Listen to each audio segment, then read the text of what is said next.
Então, muito boa tarde e sejam bem-vindas todas as pessoas que estão a assistir a este terceiro momento do ciclo de conversas sobre casamentos infantis, precoces e ou forçados, desta vez dedicado ao papel da saúde. O meu nome é Ana Soeiro, sou psicóloga e coordenadora das atividades que a APF desenvolve no Conselho de Matosinhos. A APF tem vindo a trabalhar este tema de forma mais intensa nos últimos anos, nomeadamente através da participação na elaboração do roteiro da União Europeia para a referenciação sobre casamento forçado e ou precoce para profissionais de primeira linha, publicado em 2016, e atualmente faz parte do grupo de trabalho para a prevenção e combate aos casamentos infantis, precoces e forçados, coordenado pela Comissão para a Cidadania e Igualdade de Género e constituído com o objetivo de apresentar um livro branco sobre práticas tradicionais nefastas, onde irão constar recomendações em matéria de prevenção e combate a casamentos infantis, forçados e precoces.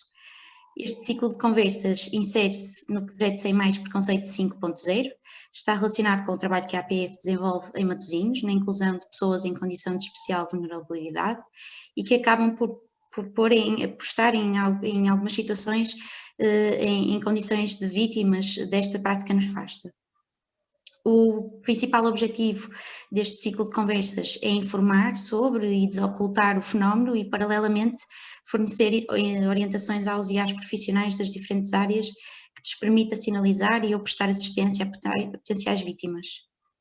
Hoje, e para relacionar os casamentos infantis, precoces e ou forçados com a saúde, temos connosco a doutora Fernanda Marreiros, doravante Fernanda só, enfermeira da Comissão de Ética para a Saúde da Administração Regional da Saúde do Alentejo, que teve a amabilidade de aceder ao nosso desafio, dando a sua visão, com base na sua experiência na área da saúde, que é vasta e que apresentará de seguida.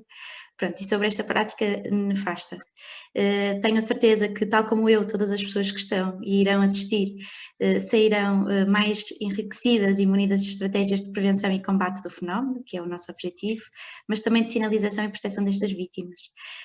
Muito obrigada mais uma vez, Fernanda, pela participação neste ciclo e pela sua disponibilidade imensa.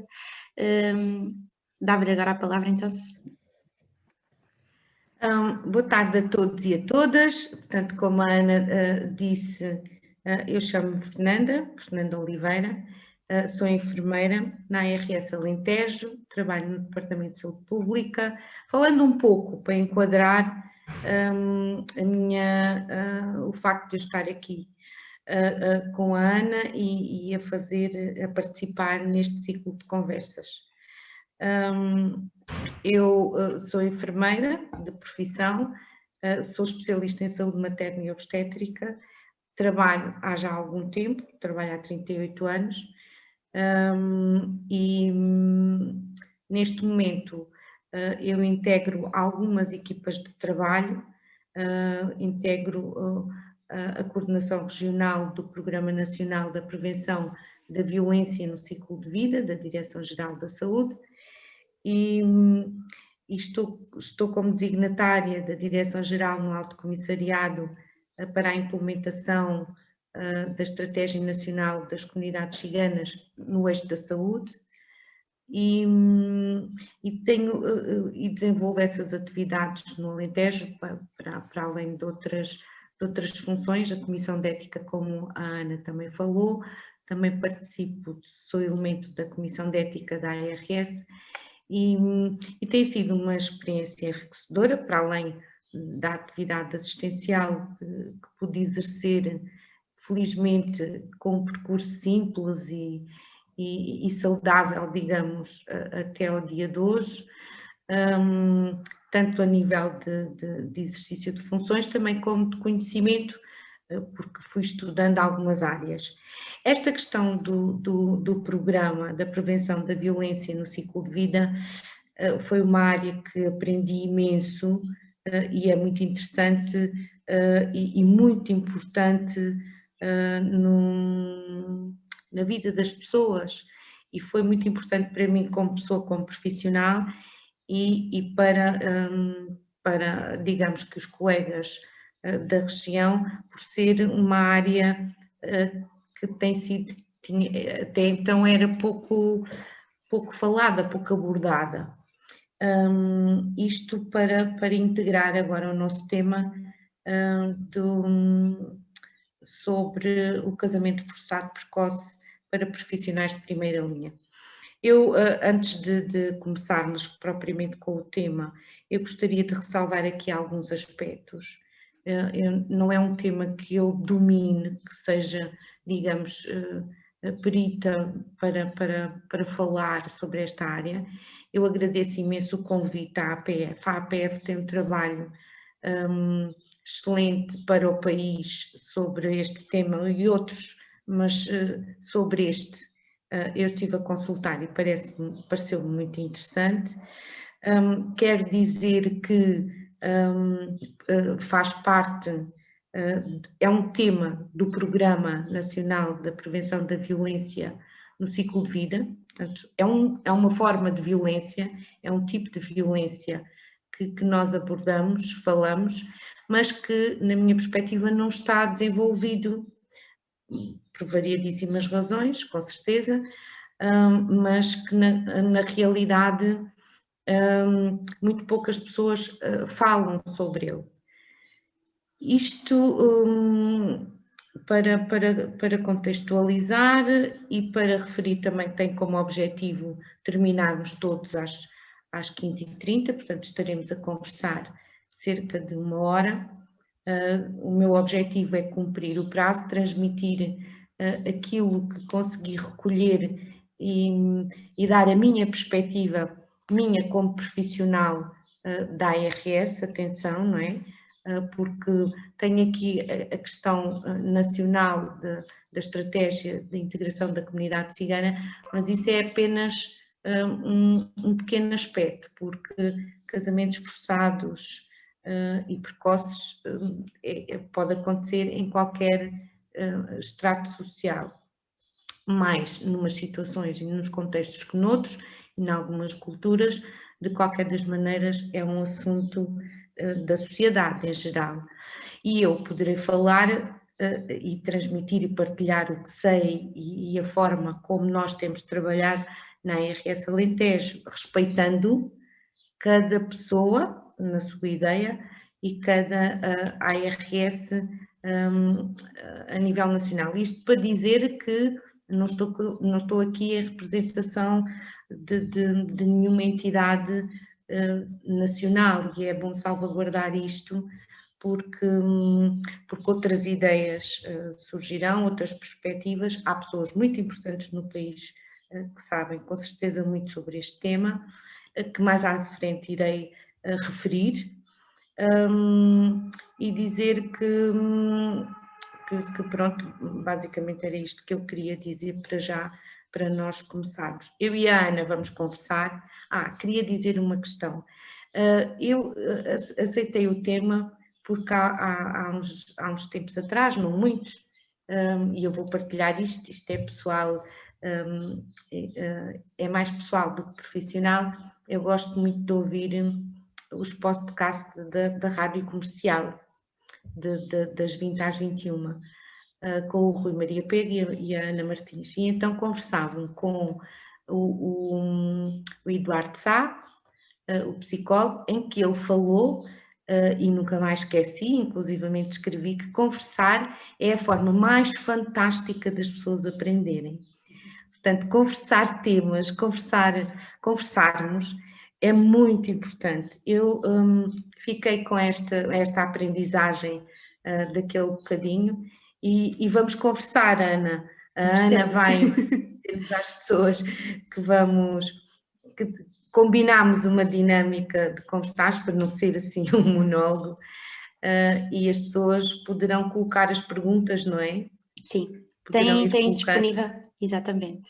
Tem disponível uma forma de colocar as questões que pretenderem, e a Fernanda disponibilizou-se desde logo para responder às questões. E muito obrigada por isso e pelo enquadramento maravilhoso que fez também aqui das nossas conversas e do objetivo das mesmas. Muito obrigada, mesmo por se ter disponibilizado. De nada mesmo, o prazer é mesmo meu e eu gosto muito de conversar, e acho que é uma forma, uma estratégia que nós neste momento temos e que surgiu, por exemplo, com a pandemia, não é? Acessível às pessoas e também com algum potencial, por isso conversar é sempre bom. Portanto, nós as duas combinámos que íamos conversando as duas, a Ana disponibilizou-se para me ajudar a passar aqui uns PowerPoints, umas mensagens, algumas terão muita escrita, eu peço desde já imensa desculpa, mas este trabalho irei depois validar com outros colegas para na realidade nós continuarmos este trabalho depois nós aqui na ARS Alentejo, que me parece fazer todo o sentido.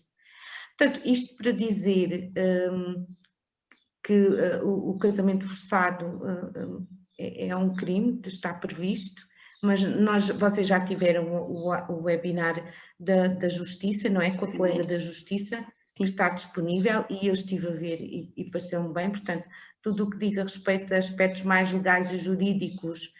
Eu não me lembro do nome da senhora, lembras-te? A doutora Helena Gonçalves. Doutora Helena Gonçalves.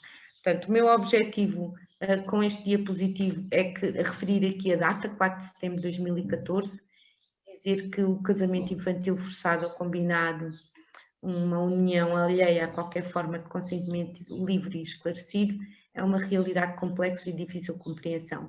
Isto foi do Diário de Notícias. Eu gosto muito de retirar notícias que me vão aparecendo, e os temas que dizem respeito à violência eu vou registando, tenho aqui e vou guardando para mim, porque são muito importantes para perceber o que se passa. Isto foi em 2014, parece um assunto que parece que ninguém fala, mas afinal ele é abordado, e que eu vou ler apenas o que coloquei a negrito e sublinhado, que cerca de 39 mil meninas casam-se, portanto, no mundo, não é? Em pleno século XXI, é que essas 39 mil meninas em idade de brincar e de ir à escola e vêm-se retiradas dessa aprendizagem. O reconhecimento de estarmos perante uma violação de direitos humanos e uma violação de direitos das crianças decorre desde logo da Declaração Universal dos Direitos Humanos, da Convenção para a Eliminação de todas as formas de discriminação contra as mulheres e da Convenção dos Direitos das Crianças. Portanto, isto é um tema que diz respeito a todos, que acontece por vezes bem ao nosso lado, que é muito importante de nós conversarmos sobre ele, abordarmos nos vários contextos de escola, saúde, social, a conversarmos uns com os outros sobre estas temáticas e não deixarmos passar ao lado, porque pode fazer toda a diferença alguém estar sensível a esta questão. Portanto, eu depois poderei disponibilizar esta informação, e tem aqui o link de onde eu retirei a notícia. Vale o que vale, é uma notícia, obviamente, cada um depois retirará dela a credibilidade que assim entender. Podemos passar ao segundo, Ana. Depois, a 5 de setembro de 2018, aqui eu já não pus os links, tive pena, mas tenho-os. Isto aconteceu no Alentejo. Pode o tribunal forçar adolescentes ciganos a ir à escola? O Tribunal de Fronteira aceitou o abandono escolar de uma jovem cigana em nome da tradição e da sua comunidade. Portanto, são vários contextos de vida que eu coloquei aqui com o objetivo depois de nós todos percebermos, e todos sabemos que cada caso é um caso e o contexto é muito importante. Portanto, tem que ser analisado per si mesmo. Portanto, o Tribunal de Fronteira aceitou o abandono escolar de uma jovem cigana, afirmando que a decisão cumpria o desejo da rapariga e dos pais e a tradição da comunidade. Por outro lado, sempre ligada à questão da violência, portanto, quais são as causas e as variáveis da violência. Aqui neste caso, esta notícia diz que testemunhas de Jeová acusadas de incentivar mulheres a suportar a violência. A revista da organização alude a pessoas que se mantiveram casadas, mesmo com a saúde e a vida em perigo, e cujo sacrifício valeu a pena. A associação diz que é repulsiva qualquer forma de violência. Portanto, isto é uma contradição e isto acontece ao nosso lado, ligado à religião, são perspectivas e que nós temos que perceber o quão difícil e complexo é podermos abordar pessoas que têm uma visão diferente da vida, e por isso eu pus aqui estes dois contextos. Podemos passar, Ana? É muito, desculpe, Fernanda, aproveitar para interromper aqui. Ora essa, Só Ana, porque, para complementarmos, efetivamente é muito interessante ter trazido estas notícias, não é?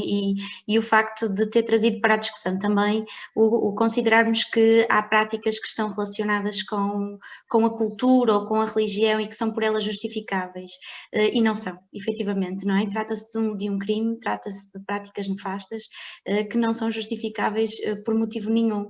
É importante, como disse, também desgarrar estes fenómenos só da cultura ou só da religião, porque efetivamente existem muitos fatores que contribuem para a existência ou a continuidade da existência deste fenómeno, e também foi interessante ter trazido os números, não é? Estes números são a nível mundial, mas efetivamente nós falávamos sobre isto também antes desta conversa, que em Portugal infelizmente há muito poucos registros, e mesmo os registros que há, de tão reduzidos que são, calculamos que sejam insuficientes e que estejam presentes muitas cifras negras, não é? E tem muito a ver com aquilo que apresentou no primeiro, porque muitos destes casamentos não são efetivados, não é? São uniões informais e isso também tem influência nos números, e depois pela conjectura toda do fenómeno que impede que estas vítimas se queixem, e por isso sim, aquilo que dizia é importantíssimo, nós estarmos atentos e atentas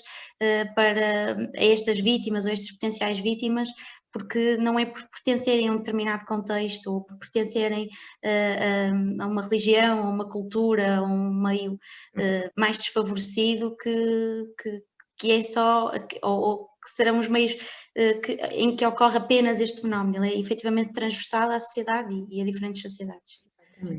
Exatamente.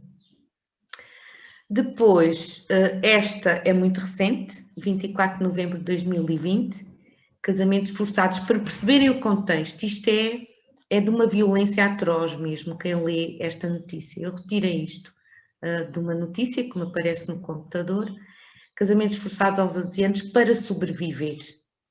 Crianças deslocadas do conflito de Cabo Delgado, com 11 anos, estão a ser casadas à força com homens mais velhos, 40, 50 anos de idade, para elas e as famílias poderem sobreviver, alerta a organização não governamental CAR. As meninas casam-se entre os 12 e os 17 anos, mas em alguns casos até casam antes disso, com 11. Às vezes os pais oferecem-nas em casamento porque precisam de recursos e ficam com menos uma boca para alimentar.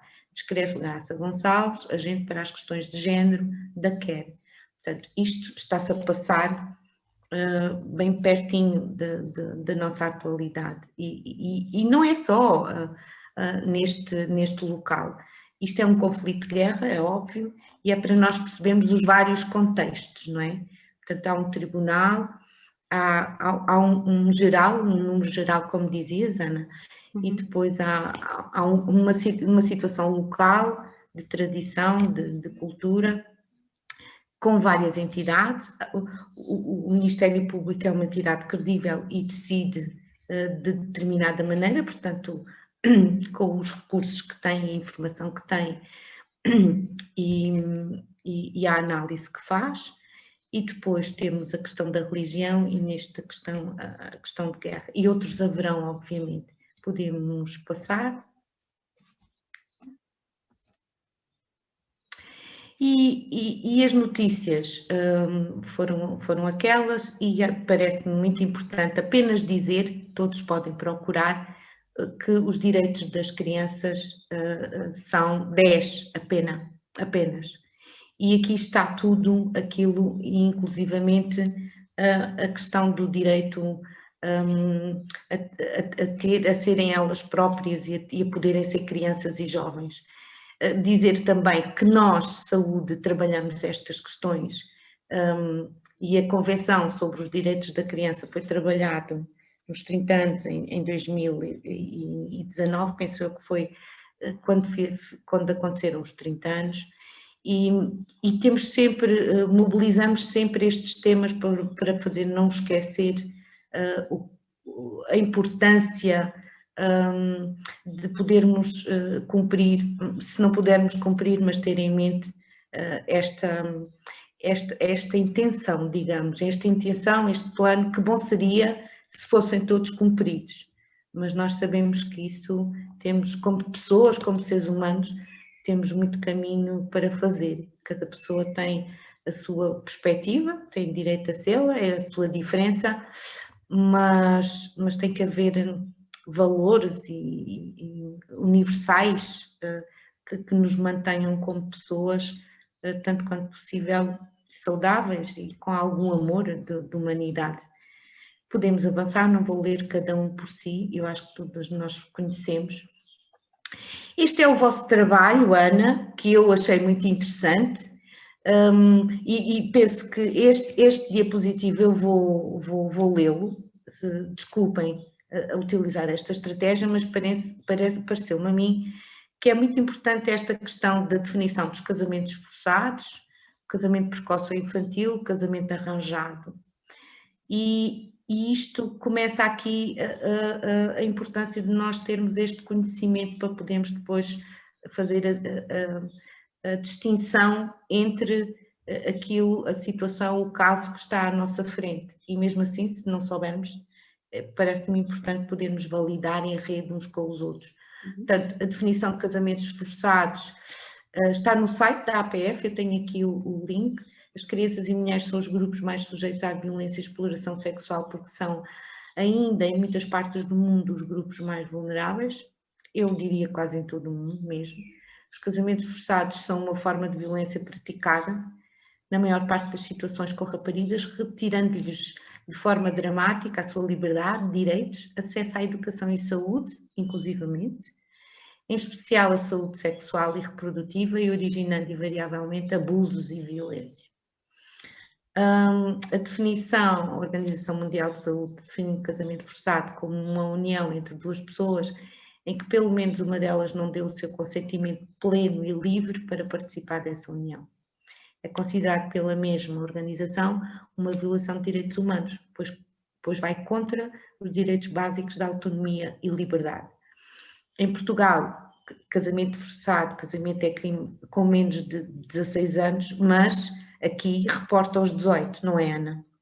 Eu pelo menos ouvi a doutora Helena falar assim. Há uma diferença porque efetivamente os casamentos são autorizados a partir dos 18 anos, mas existe na lei portuguesa a possibilidade de as crianças, e são crianças porque é assim que são designadas também legalmente, a partir dos 16 anos obterem a emancipação através do casamento. Exatamente. E isso por autorização dos pais ou representantes legais, ou então pelo próprio...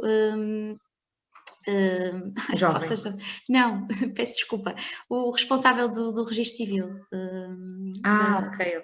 Sim, okay. Que na ausência da autorização por parte dos pais e mães e representantes legais, pode ser o próprio a dá-lo. Eu por acaso ouvi a doutora Helena falar sobre esse aspecto. Depois, o casamento precoce ou infantil é aquele em que a pessoa que se está a casar não tem ainda 18 anos, portanto é um casamento precoce ou infantil. É diferente aqui, há aqui uma diferença de casamento forçado, portanto aqui a pessoa pode querer casar. O casamento arranjado é aquele em que a união é acordada pelas famílias, habitualmente os pais, podendo haver aceitação ou não da parte de quem se casa. Em todo o mundo, uma em cada 3 mulheres casou antes dos 15 anos de idade, mais de 700 milhões de mulheres em todo o mundo casaram antes de atingirem a maioridade.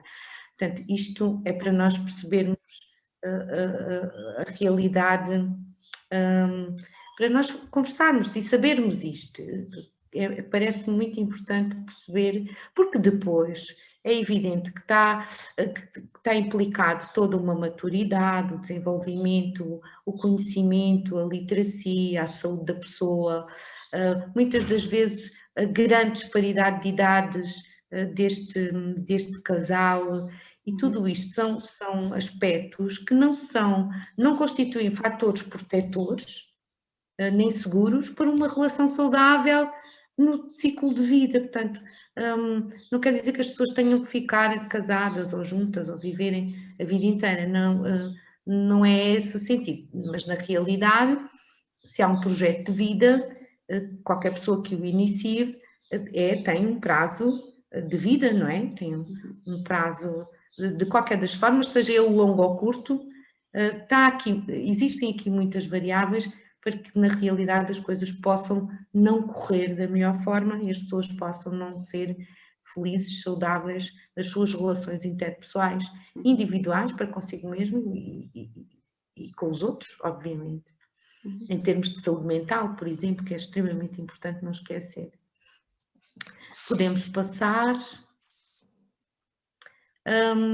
Aqui temos complicações decorrentes de casamentos forçados. Era precisamente, adiantei-me um bocadinho. As consequências físicas e psicológicas são variadas e graves, nomeadamente porque uma menina que casa ainda enquanto criança não se encontra com o seu desenvolvimento físico e emocional concluído. Deste modo, estão mais vulneráveis a violência e abusos por parte dos maridos. Se já por si a mulher em si é um ser humano com vulnerabilidade, se for então criança, acresce a vulnerabilidade. Isto é muito importante que nós tenhamos em mente. Depois, aquilo que nós falamos aqui, a maior parte são meninas, mas pode haver também rapazes. Também não nos podemos esquecer que tudo isto também torna vulnerável o homem, o género, porque há aqui muita questão também de como é visto pelas sociedades a questão do género, o papel da mulher e o papel do homem. Razões que motivam a prática dos casamentos forçados, pareceu-me muito importante, argumentos culturais relacionados com as tradições. Em algumas comunidades, uma menina que tem um casamento arranjado desde cedo é melhor vista e aceita pela comunidade e, pelo contrário, quando tal não acontece, são marginalizadas e discriminadas. Portanto, isto é quase que uma questão de sobrevivência naquela comunidade, digamos. Para algumas raparigas de países em desenvolvimento, podem casar com homens mais velhos que residem na Europa, constitui uma oportunidade para alcançar melhores condições de vida, conseguindo muitas vezes continuar os estudos e trabalhar, sendo que muitas delas, quando chegam à Europa, conseguem também escapar do casamento e viver uma vida melhor comparativamente ao seu país de origem. Portanto, há aqui que pena as sociedades não poderem cuidar das suas pessoas, não é? Os seus países. E as pessoas... Diz, Ana. Desculpe, Fernanda. Eu ia aproveitar para sublinhar uma coisa que está referida neste seu slide, mas que se calhar era importante vincarmos, que é a questão da OMS indicar que as complicações na gravidez e parto são a principal causa de morte nas raparigas entre os 15 e os 19 anos.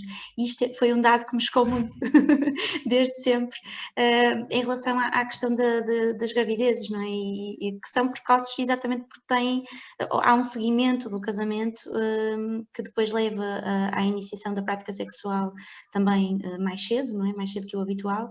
E que está muito relacionado com aquilo que falou, não é? Com o desenvolvimento físico, o desenvolvimento emocional e com depois a ligação e o acesso à saúde e à saúde sexual e reprodutiva que terão estas meninas, não é? Porque no caso, por serem novas, por muitas vezes também serem casamentos forçados ou casamentos arranjados e por isso também não haver tanta abertura e nem tanto acesso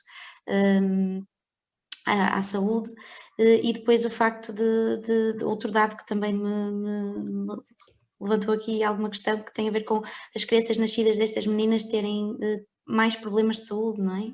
Baixo peso à nascença, sistemas imunitários debilitados, não é? Mais risco de malnutrição, e são aqueles fatores que se calhar muitas vezes não são refletidos, não é?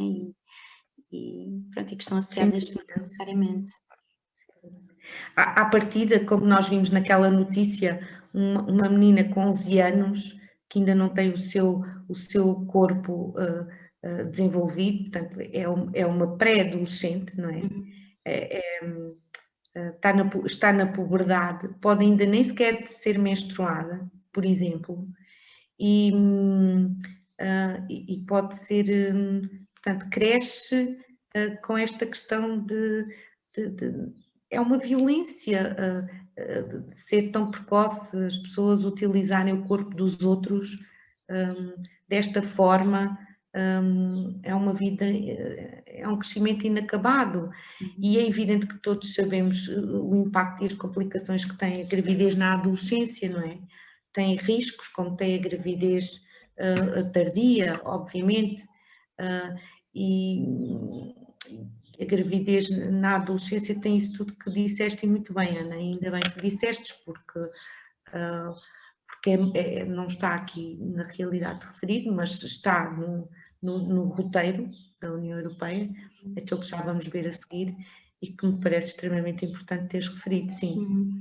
Sim, e uma das questões que também temos refletido ao longo deste ciclo tem a ver com o facto de considerarmos atualmente crianças abaixo dos 18 anos, não é?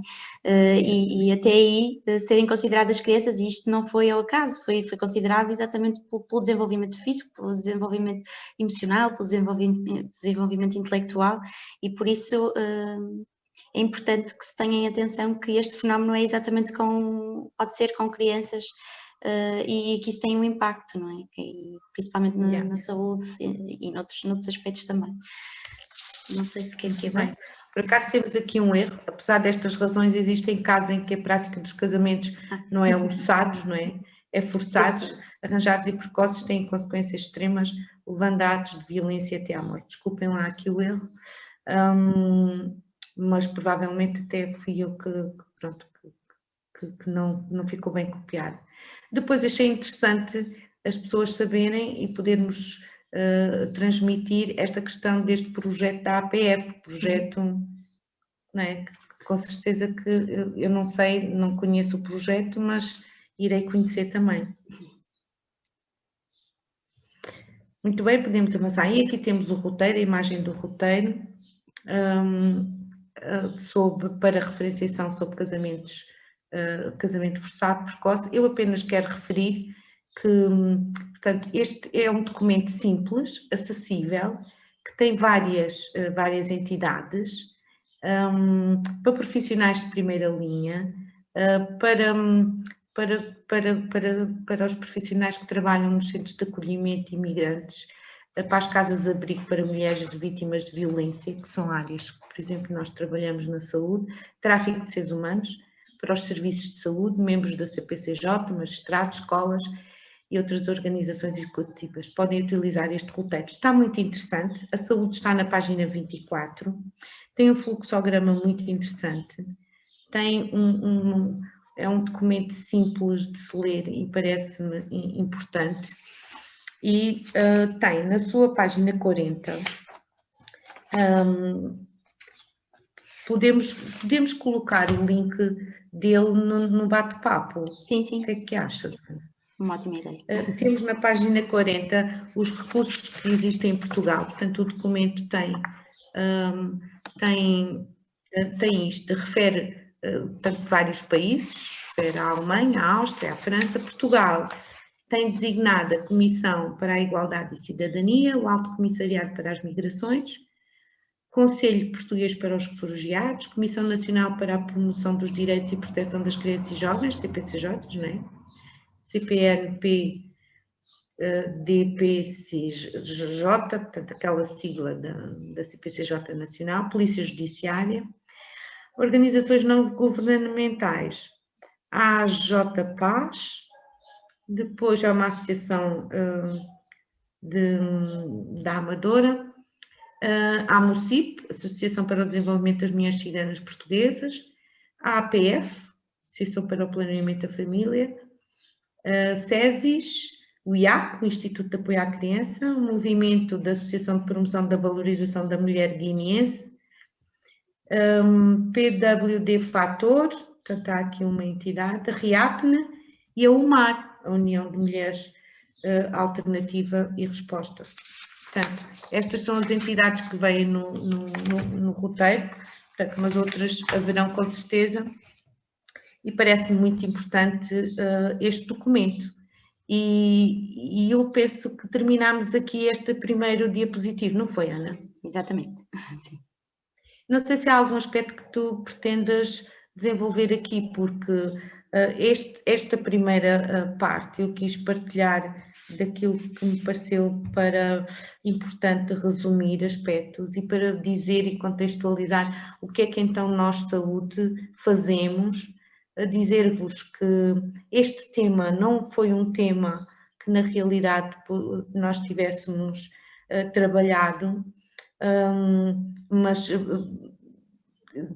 foi um ponto de partida esta aprendizagem, este convite, e irei com as colegas, com a equipa, desenvolver o tema e procurar pessoas que possam falar sobre e transmitir os seus conhecimentos e as perspectivas e em contextos concretos, porque o Alentejo tem agora, por exemplo, alguma população migrante mais no litoral, apesar de estar dispersa.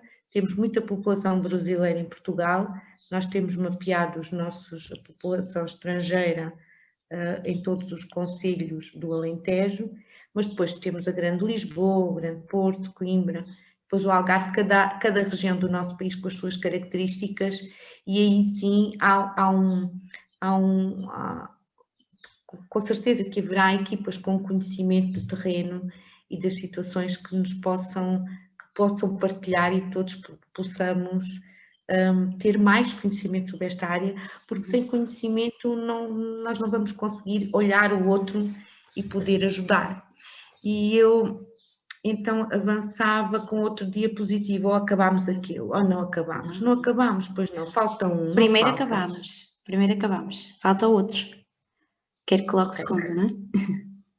Sim, sim.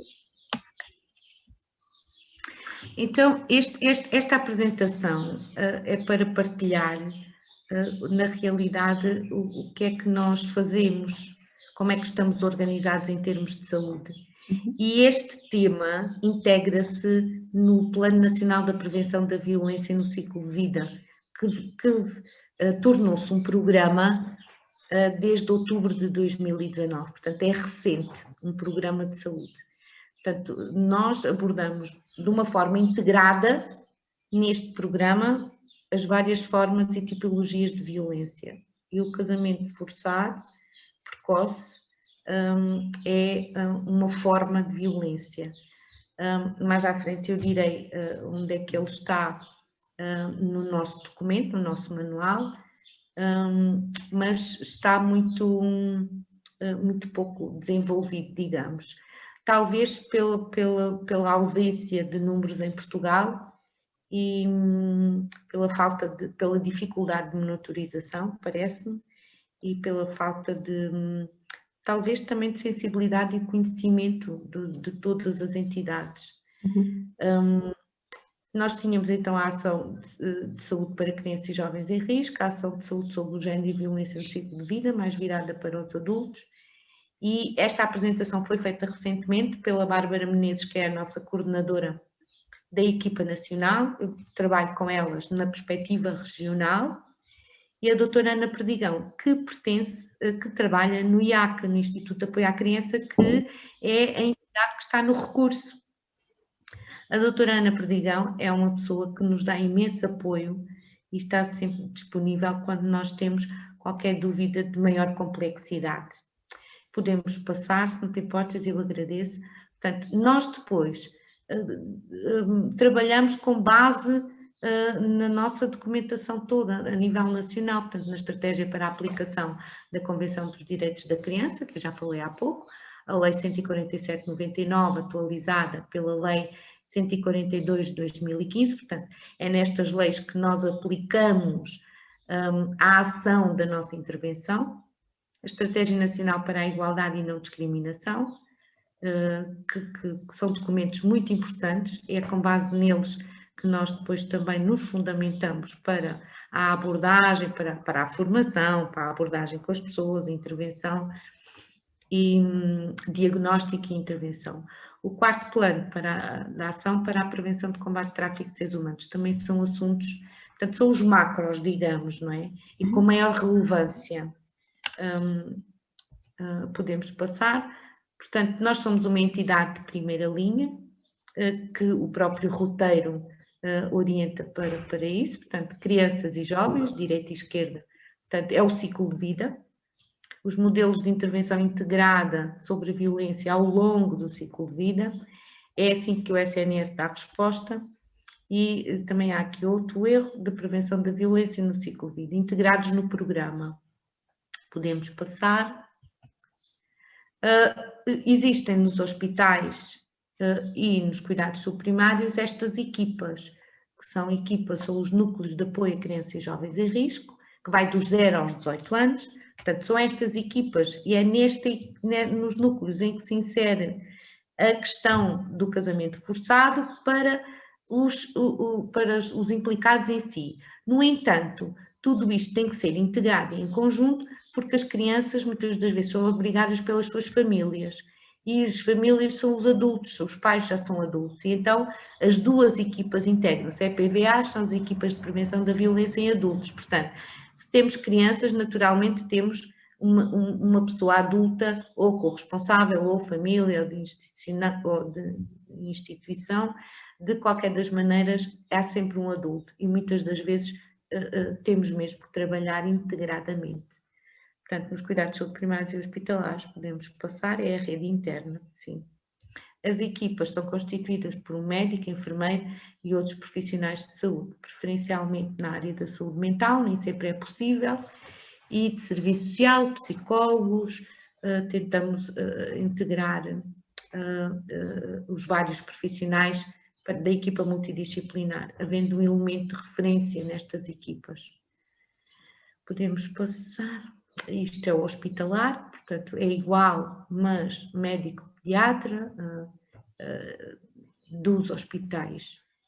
No Alentejo nós temos, mas já vamos ver mais à frente, pode ser.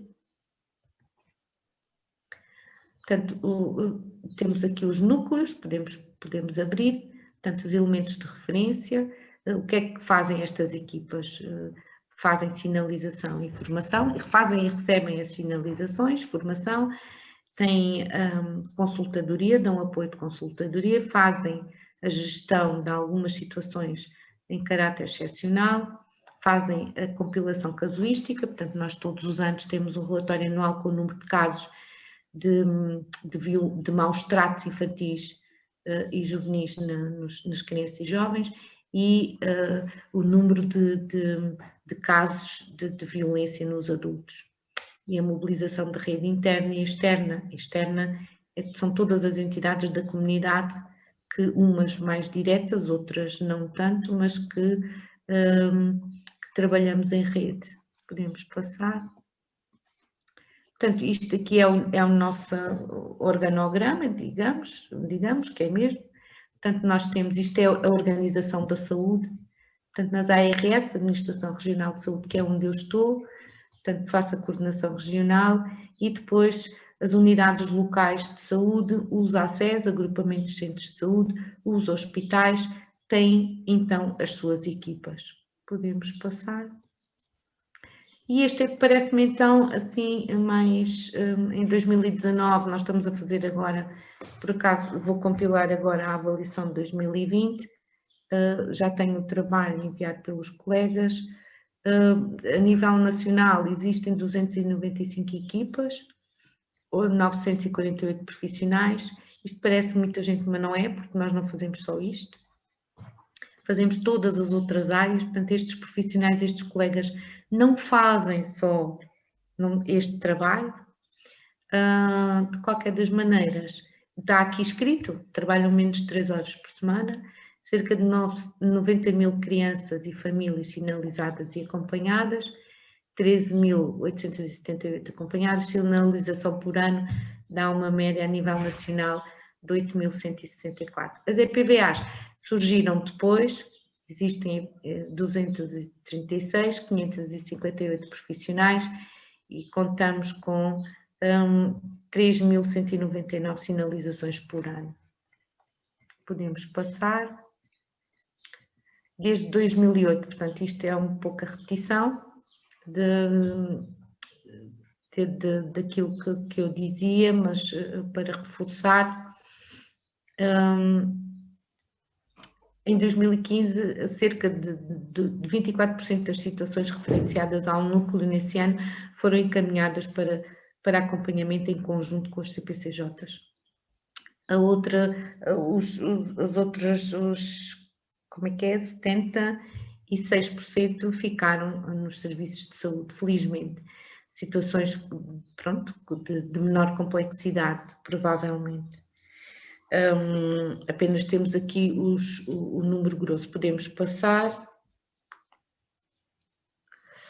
Estes são os nossos manuais, portanto, em que nos apoiamos, e aqui temos os documentos que nos servem de apoio. Portanto, nós temos aqui o protocolo de intervenção nos serviços de saúde, depois o guia prático das crianças e jovens, e temos então dos adultos, que surgiu em 2015, isto não tem muito tempo, estes documentos, e é neste documento da violência interpessoal que na página 94 tem uma abordagem muito simples e sumária sobre o casamento forçado. Depois, este último, à esquerda, à direita em baixo, a violência interpessoal, é um guia prático, é um monofolhas com os protocolos, o protocolo 1, protocolo 2 e protocolo 3, portanto, sem suspeita, o de suspeita e o de risco, o protocolo que nós utilizamos em termos de fluxograma. Podemos passar. Cá está o fluxograma com que trabalhamos, não vou falar sobre ele, mas estão nestes manuais e podem consultá-los na página da Direção-Geral da Saúde. Qualquer profissional de saúde tem acesso e qualquer pessoa pode consultar e ler. Podemos passar.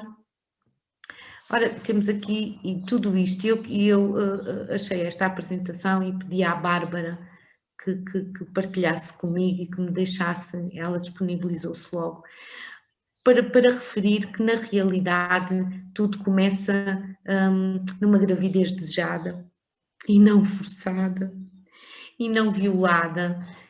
Tudo começa com uma vigilância da própria gravidez. Há muita violência na própria gravidez, muito mais do que o que nós possamos imaginar.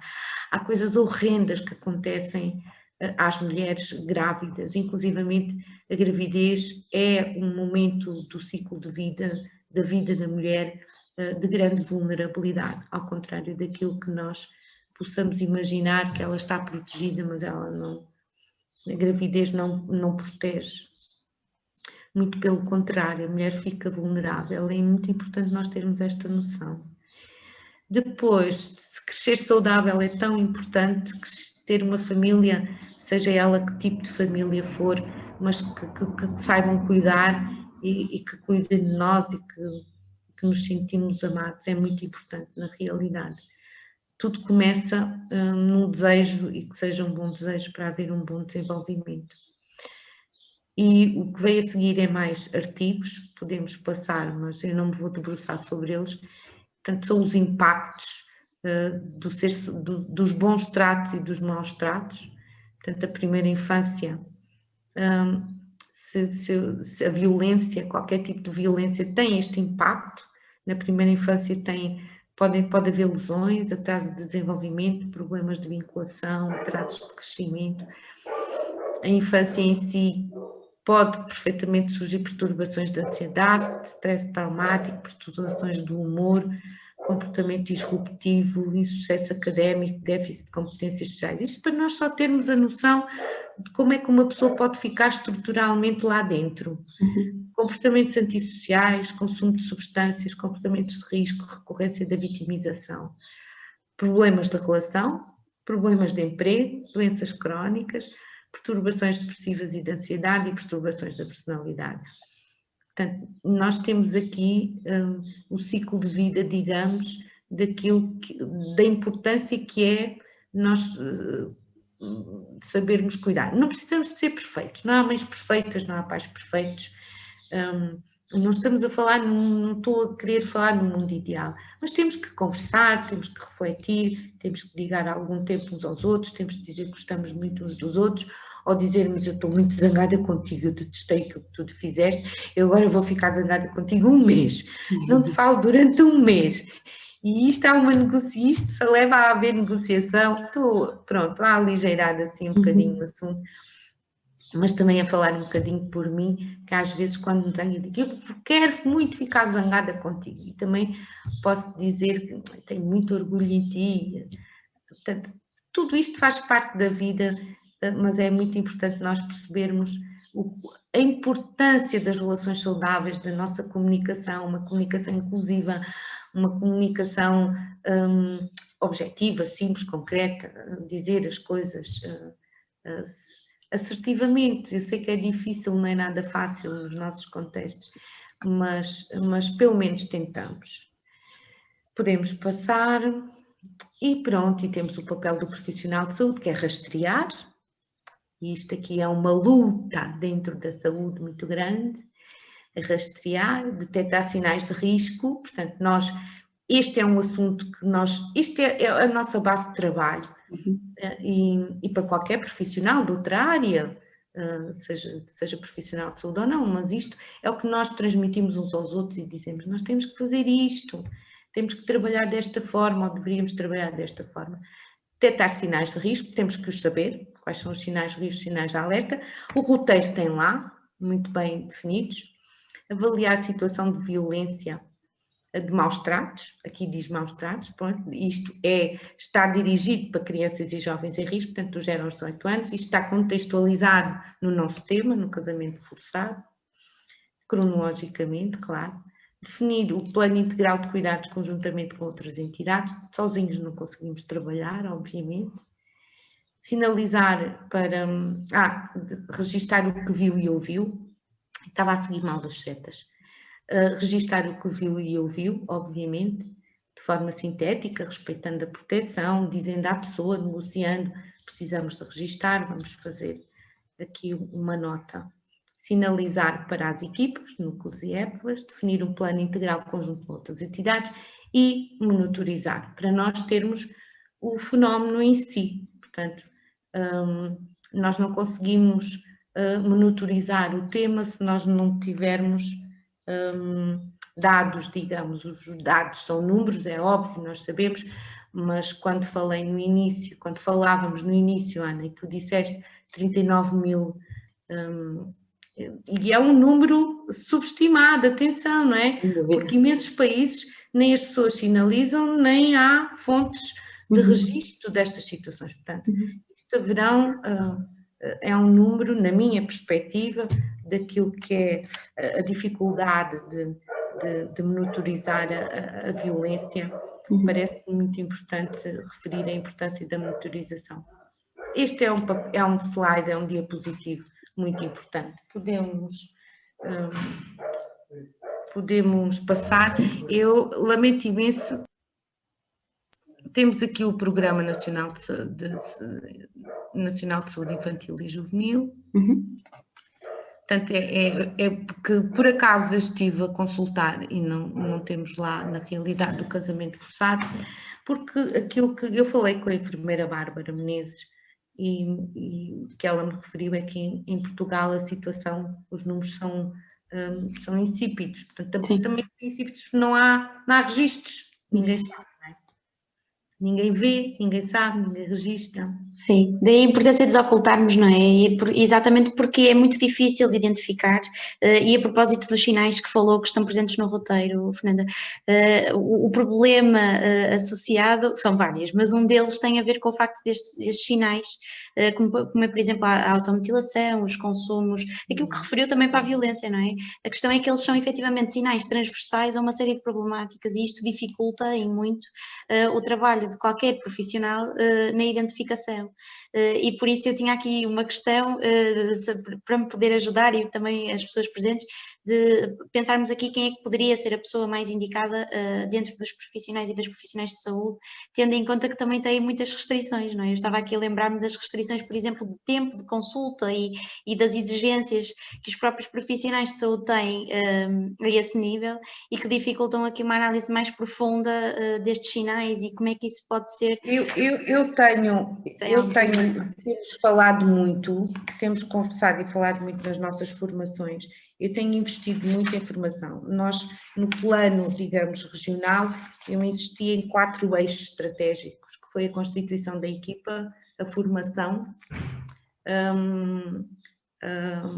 a ação em si, a casuística e depois a supervisão, digamos, entre eles, entre os próprios profissionais.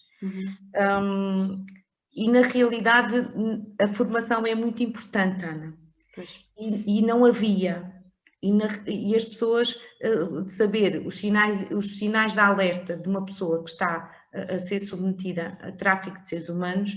É preciso saber olhar. Se eu não tiver essa informação, se eu for uma profissional de saúde que não saiba o que é que me pode alertar para aquela pessoa estar num contexto de tráfico, se eu não receber formação, a informação é muito importante mesmo.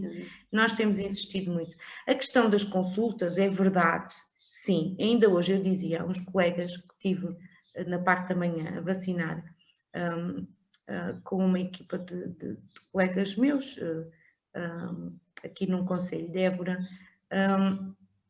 concelho de Évora não, concelho da região, Évora é concelho.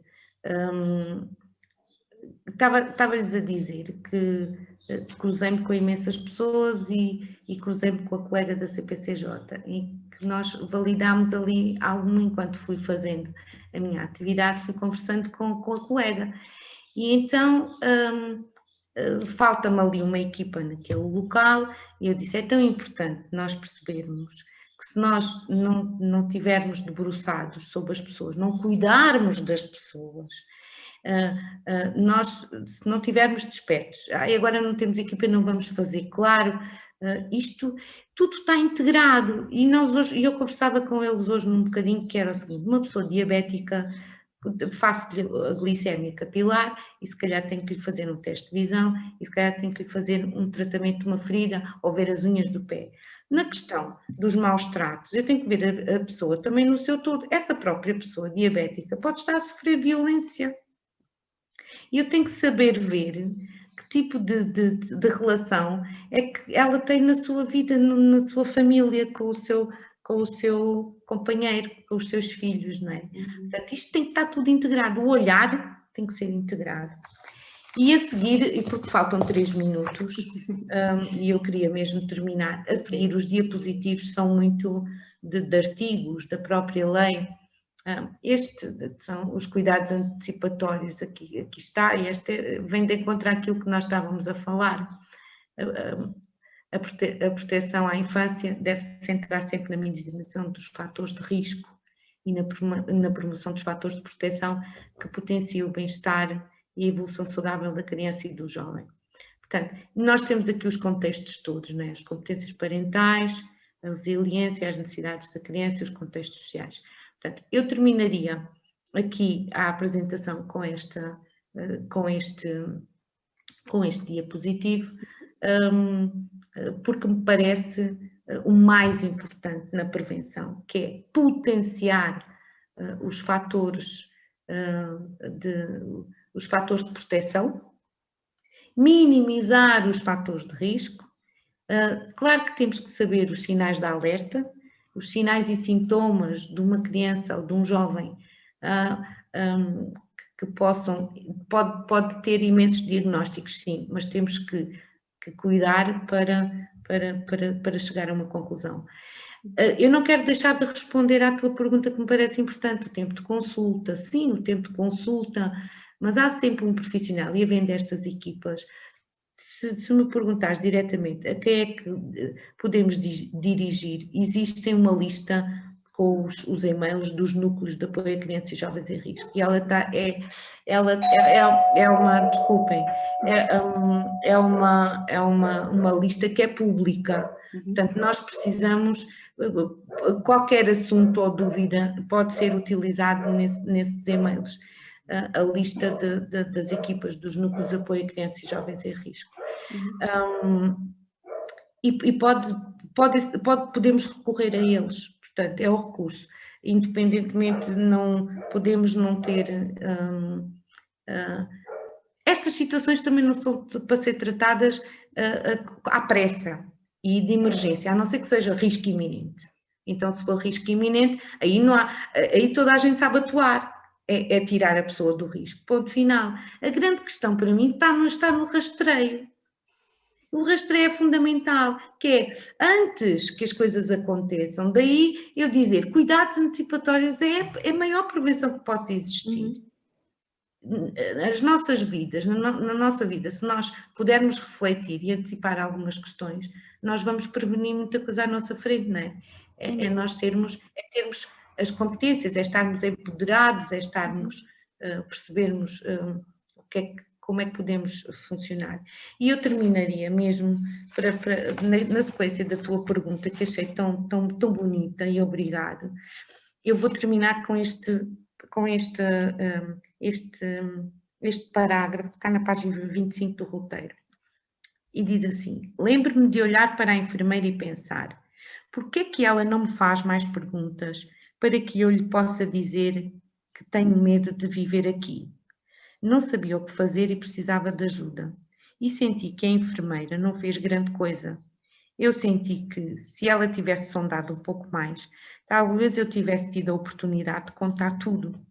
Agora acho que muitas pessoas sabem que as raparigas de determinadas origens se encontram em risco de casamento forçado. Devem fazer mais perguntas, nomeadamente se virem que uma rapariga parece estar assustada com alguma coisa. Entrevista com uma sobrevivente de casamento forçado precoce. Portanto, isto agora começávamos aqui outra conversa, mais de uma hora, com este tema. E é assim que eu gostaria muito de terminar a nossa hora sobre este tema. Eu agradeço tanto. E nós também, mesmo esta oportunidade de termos conversado. E espero tanto que as pessoas tenham gostado de estar a escutar-nos. Terão as suas ideias, a sua perspectiva, e tomara que tenham, que possam refletir, que possam ir procurar esta bibliografia. Eu posso deixar aqui o meu e-mail, eu consigo escrever, não é, Ana? No bate-papo, sim. Consegue, sim. Eu não sei se alguém tiver alguma questão. A Janica dela está a agradecer-lhe, doutora Fernanda, por tudo. Para além dos agradecimentos que também partilho, Fernanda, muito obrigada por ter aceito este desafio. Eu sei que havia aqui algumas questões, sem dúvida alguma, que foi muito enriquecedor. Foi para mim, e tenho a certeza que foi para todas as pessoas que puderam participar e estar presentes também. Efetivamente falou aqui de uma série de questões que são importantíssimas, não é? A questão da formação, a desocultação, falarmos sobre o fenómeno, que tem faltado e que falta em muitos fenómenos, e é isso que dificulta o apoio a estas vítimas, não é? E falou disso e sublinhou muito bem a questão das equipas multissetoriais, de estarmos todos e todas envolvidos nestas temáticas e atentos, porque não podem ser só os profissionais de saúde, não é? Temos que ser todos e todas, e o facto de considerarmos transversal a sociedade também nos ajuda nesta sinalização, não é? Não procurarmos só pelas pessoas que nos seriam óbvias ou aparentemente mais óbvias. Pronto, e a mobilização dos diferentes recursos, que é importantíssimo. Eu não tenho como agradecer toda a preparação prévia e este maravilhoso bocadinho. Muito obrigada, foi maravilhoso ouvi-la, e se não tiver assim... Passou no instante, obrigado, Ana. Também gostei muito de conhecer assim, apesar virtual, mas é muito bom. E muita saúde para todos e para ti, e bom trabalho. E espero que nos voltemos a encontrar. Vamos cruzar. E mesmo, muito obrigado mesmo. Muito obrigada bom trabalho para todos. Sim, para todos obrigada. E para todas, não é? Sim, que participaram. Nós não nos podemos esquecer que estamos a trabalhar no nosso país e trabalhamos para todos, de norte a sul, esteja no Alentejo, aquilo que nós possamos. O sucesso do norte é o sucesso de todos, o sucesso do Alentejo é o sucesso de todos. Portanto, ARS Norte, APF Norte, muito obrigado. Bom trabalho para todos E visitem o Alentejo. Claro que sim, que é lindíssimo. Eu queria deixar só a nota de que, em relação aos certificados, eles seguirão por e-mail. Esta conversa, tal como todas as outras, estão disponíveis, quer principalmente no YouTube da APF, mas se quiserem aceder, poderão aceder através do nosso Facebook APF Norte e APF em geral. Pronto, e agradecer a todos e todas mais uma vez, em particular a doutora Fernanda, muito obrigada, e na próxima semana teremos À Luz da Educação, para a qual vos convido, e muito obrigada. E até uma próxima. Obrigada. Boa tarde, com licença.